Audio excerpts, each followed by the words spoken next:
इनके अधिकारी तो फिर ऐसे होंगे ही।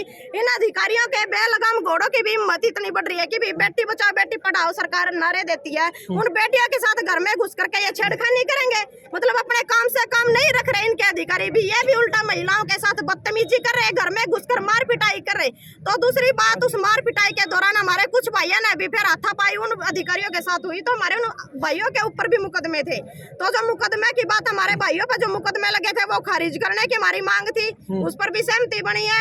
और जो अधिकारियों ने जिन महिलाओं के साथ छेड़खानी की और जो जिसकी मजबूरी में हमारे भाई ने अपनी शहादत दी है, उनके ऊपर 302 के मुकदमे दर्ज हो और उनकी गिरफ्तारी जल्द से जल्द हो। और तीसरी बात, जो अधिकारी बिना किसी के परमिशन के गांव में ये घोड़े घुस रहे, तो उन पर भी एक लगाम लगाने का काम करे, या तो वो किसी चौपाल में आकर के पहले गांव में इंफॉर्मेशन दे या फिर गांव के सरपंच से परमिशन लेकर के गांव के अंदर घुसे।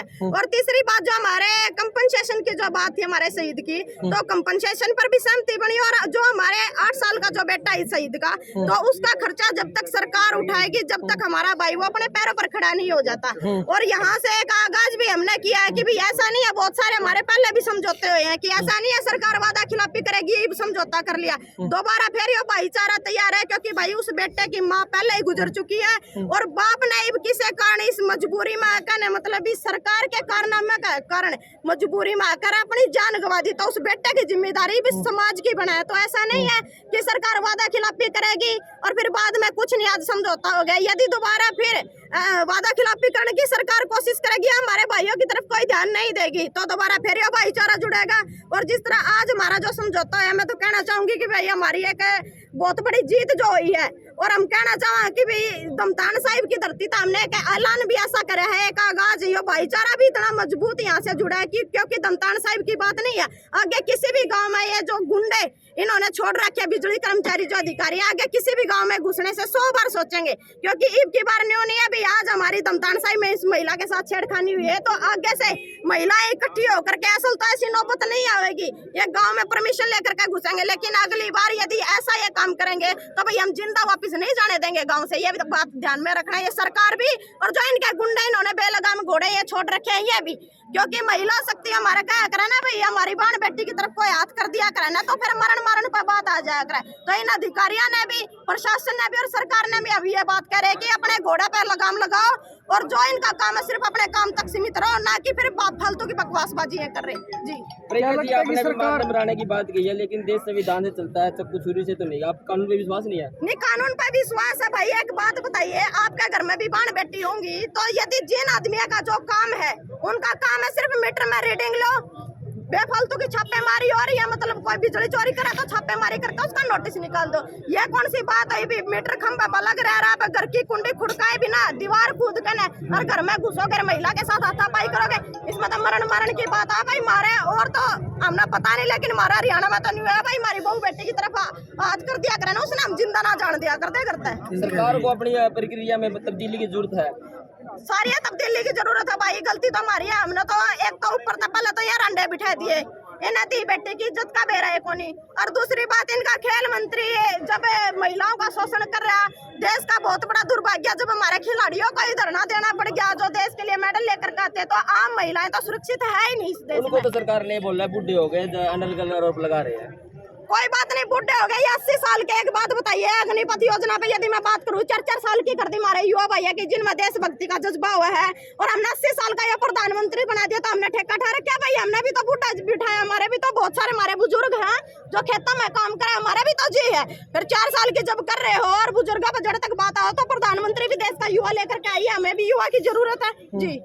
गुड़गांव अमित शाह आए थे और उन्होंने अपने सभी पार्टियों के जो नुमाइंदों से कहा है कि जनता से जाके मिलो, जनता के साथ प्रेम प्यार बनाओ, लेकिन 5 दिन यहाँ पर एक लाश रखी रहती है किसान की, यहाँ कोई भी सरकार का नुमाइंदा नहीं आता, इस पे आप क्या कहना करते हैं? काम सरकार की तो बात छोड़िए भाई, एक जिले का डीसी यहाँ आकर के नहीं सूद ले रहा, बार-बार एसडीएम को भेज रहा है और उसको परमिशन भी नहीं दे रहा कि आप हमारी तरफ से समझौता करके आइए। सरकार तो दूर की बात है, लेकिन इन्होंने मंत्रियों ने अपने जिले के जो डीसी प्रशासनिक अधिकारी हैं उनको भी कब्जा में करके रखा है। तो मैं प्रशासन वाले भैया तभी कहना चाहूँ, सरकार तभी कहना चाहूँ, सरकार का तो कहना है कि सरकार ने तो 2024 में देख लेंगे, लेकिन प्रशासन वाले भैया ने कहना चाहो भैया वर्दी उतरे पाछे इस वर्दी से रिटायर हुए पाछा तो हमने अपने समाज में ही रहना, अपने बुजुर्गों में रहना। तो ऐसा काम ना करो। तो हम भी जड़े जो भी मतलब इतनी गंभीर आज समस्या हो रही थी, इतना गंभीर जो मुद्दा था, इस पर प्रशासन डीसी साहब ने भी आकर सूद लेनी चाहिए थी। लेकिन अच्छी बात है कि हमारा समझौता हो गया, हमारा समझौता हो गया, एक बड़ी जीत हुई है। लेकिन आगे खातर भी प्रशासन ने कहना चाहूँ भाई आम लोगों की भी आप बात सुना करो, क्योंकि कल ना आपने इन्हीं के बीच में आकर रहना। जी आप जी जनता तानाशाह सरकार का वहाँ कह रहे हैं कि लोग कह रहे हैं भी सरकार तानाशाह हो गई है। पानीपत का मामला के बारे में आप क्या कहना चाहोगे?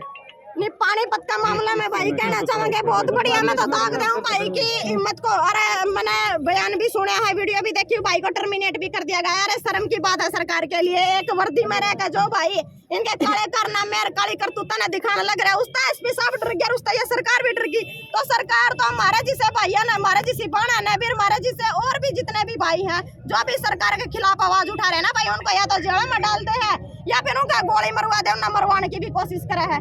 तो जो भाई को टर्मिनेट करे, हम कहना चाहें अभी सरकार इतनी डर गई है, कोई बात को नहीं भाई।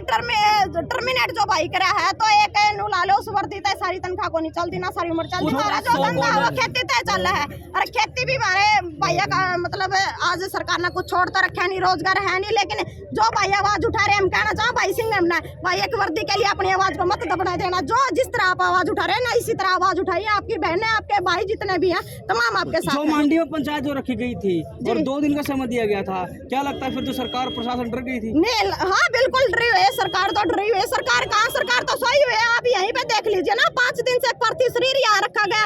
यह सरकार जब माने, जब हम इसके कन्ना में धमाके कर ले हैं, यह बैरी और आंधी और सोई ओड़ी सरकार है। जब इसके कन्ना में हम धमाके कर लेना, जब मना जी ऐसे ही मान गई, हमने जब ट्रैक जाम करने की कॉल दी, जब सरकार के कान पर कोई जुड़ेंगी है तो ऐसे मानने वाली नहीं है सरकार। जब हम कोई फैसला ले लेना, जब पीछे पीछे बाज का रहे। ये जो मामले हो रहे हैं हरियाणा में, क्या लगता है कि आपको 2024 के विधानसभा चुनाव पर इसका असर पड़ेगा? नहीं, बिल्कुल पड़ेगा भाई। देश की जनता भी जागरूक हो चुकी है। ऐसा मैंने तो 22 साल मेरी उम्र होगी, तो ऐसा मैंने तो पहली बार देखने मिला है कि किसी सरकार में मतलब इतना हुजूम हो रहा है, इतना हल्ला हो रहा है कि हरियाणा के अंदर तो बिल्कुल ही हो रहा है। हर जगह पर धरने चल रहे, चाहे सरपंच की बात कर लो, चाहे स्कूल की बात कर लो, चाहे हमारे जैसी बेटियां जो बेटी बचाओ बेटी पढ़ाओ के नारे दे रहे, 200 स्कूल बंद कर दिया। बेटियां ने स्कूल के बाहर धरने देने पड़ गए। तो क्या जीवन हर क्या यह सरकार है? फिर इस सरकार का पद था, मतलब पद था तो क्या कमा भाई 2024 में पद था तो ये इस्तीफा नहीं देंगे, क्योंकि बेशरम लोगों को हमने कुर्सी दे रखी है। सरकार हम अपने आप ले लेंगे 2024 आने, तो समय हमारा भी होगा। ये भी इनका चल रहा है,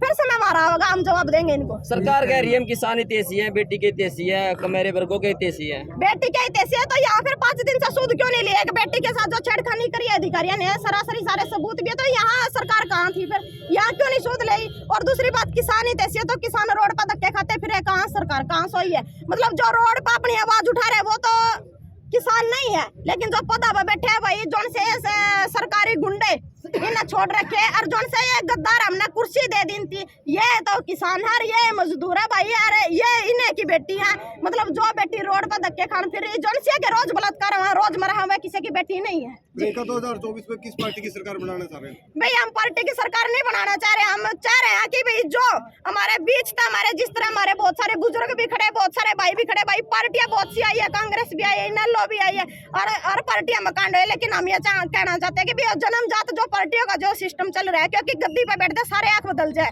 लेकिन इनकी बार नहीं चाहा भी कोई हमारे बीच का, हमारा भाई, हमारा दादा, हमारी बहन संसद में पहुंचे। और जिस तरह कहना चाहूंगी भाई, कोई गुरेज नहीं करूंगी, क्योंकि बहुत सारे हमारे निर्दलीय जो विधायक है ना, उन्होंने हमारी बिल्कुल भरपूर आवाज भी उठाई। तो उसी तरह यदि किसान के बालक विधानसभा में नहीं पहुंचेंगे, अपनी आवाज खुद जाकर नहीं उठाएंगे, तो तब तक समाधान नहीं होने वाला। ठीक है जी, बहुत बहुत धन्यवाद।